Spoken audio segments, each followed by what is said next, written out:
The Souls-like, a genre defined by its skill-expressive gameplay and difficulty. This entire genre was started off by what was a small game at the time, Demon Souls. Demon Souls was released February 5th in 2009 and was met with outstanding reviews by critics, being applauded for its deep mechanics and rewarding gameplay. But many fans were turned off by the difficulty that the game had to offer. As later games would be released from Software, they became notorious for making great but incredibly difficult games. A Japanese editor went so far as to describe it as a game that you learn to play by losing. Looking back, the Souls games were a rough experience at first, but slowly became notorious within the gaming community. From Software started to polish Dark Souls from looking like this to looking like the new hot kid on the block. Everything was getting described like the Dark Souls of kart racing, the Dark Souls of platformers, and so on and so forth. It was honestly only a matter of time before it would eventually morph into its very own genre, the Souls-like. What makes games stand out in the Souls-like genre is their innovation of the system or their perfection of the craft. My favorite game to do all of the above is Remnant from the Ashes. While many Souls-like are melee focused, they decided to make their game with guns. Oh, I forgot to turn the safety on. Hi everyone, welcome to what I know about Remnant from the Ashes.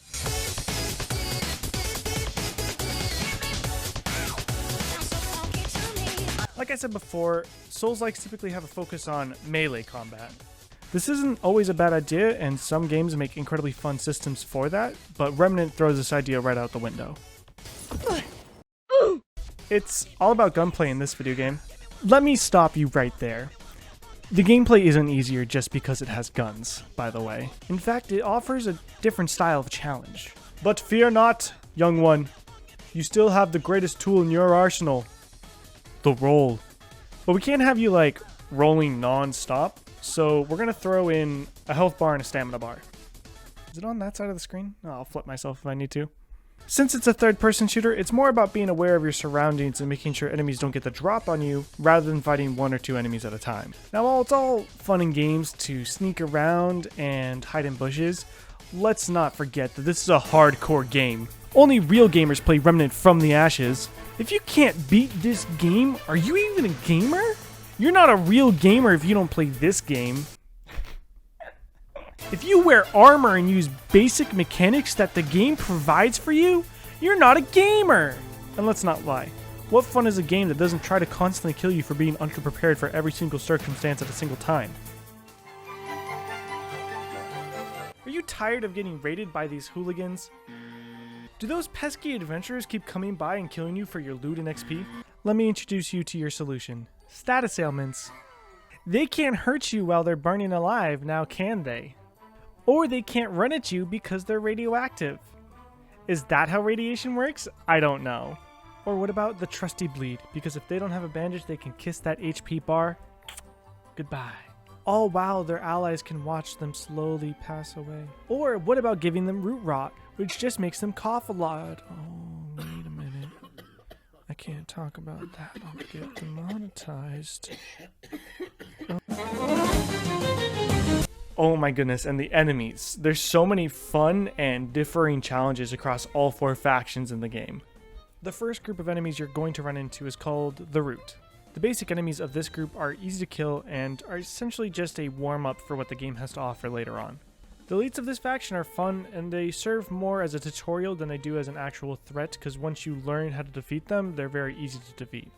My favorite one, hands down, has to be the Hulk. Seeing this man run at you full speed is not something you take lightly, especially on one of your first playthroughs.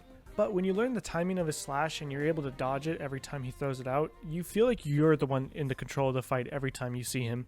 The next faction you're going to run into is the Buri tribe. The Buri tribe? The Buri tribe. The Buri have a tendency to just kind of run you down. They're a very aggressive enemy type that are known for not giving you a lot of breathing room. My favorite one to fight from this faction has to be the Berserker because of how similar he is to the Hulk. So when you fight the Hulk, he does his big swing and then he just kind of stands around.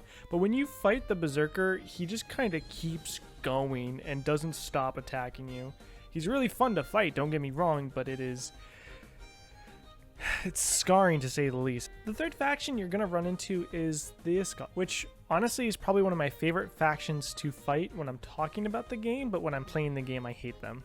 And that's because they turn a lot of the fights into puzzles. There are still some straightforward enemies in this faction, but a lot of them have different ways that they need to be defeated. A great example of this is the Skullmite. He's an enemy type that has a slug controlling the body, and when you kill the host, he'll find another host. So you have to not only kill the body, but then you have to kill the slug afterwards when it's on the ground. In the gameplay behind me, it looks very easy, but the trick to fighting this guy is when there's a group of enemies fighting you, and you have to kill him before he gets another host. Oh my goodness. The last faction that's in the game currently is the Pan. The Pan combine everything lethal about all the previous factions, and I swear to God, they keep killing me more than they should. Sorry about that, I almost lost my cool there. Honestly, for me, the biggest blast to fight against in this faction is the Blink enemies. The Blink enemies have teleporters strapped to their backs, and when they die, the teleporters explode. But if you manage to get a clean hit to the teleporter itself, it's going to be an insta-kill, but they still explode. You can't avoid that. They're going to explode every time, only.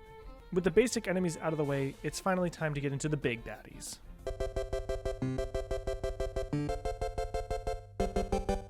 I don't know, something just doesn't feel right about this. Alright, much better. Sit down, kids. It's time to talk about the big boys. The bosses in Remnant are an absolute joy to fight with all the different fighting styles that they sport.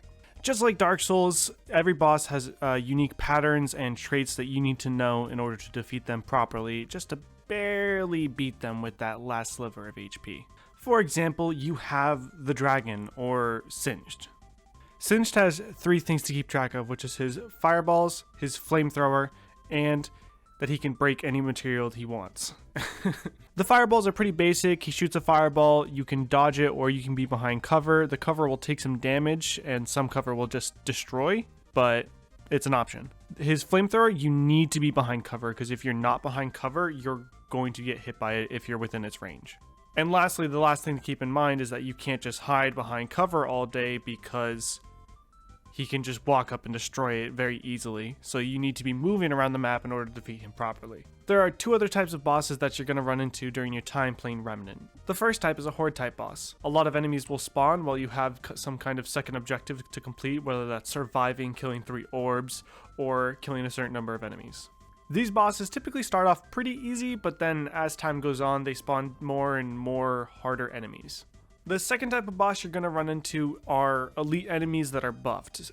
Think Shroud, the Gorger. I showed him during my elite gameplay because it's essentially the same thing. Even with them being elite types with more moves, they're still incredibly fun to fight, just like every boss in the game.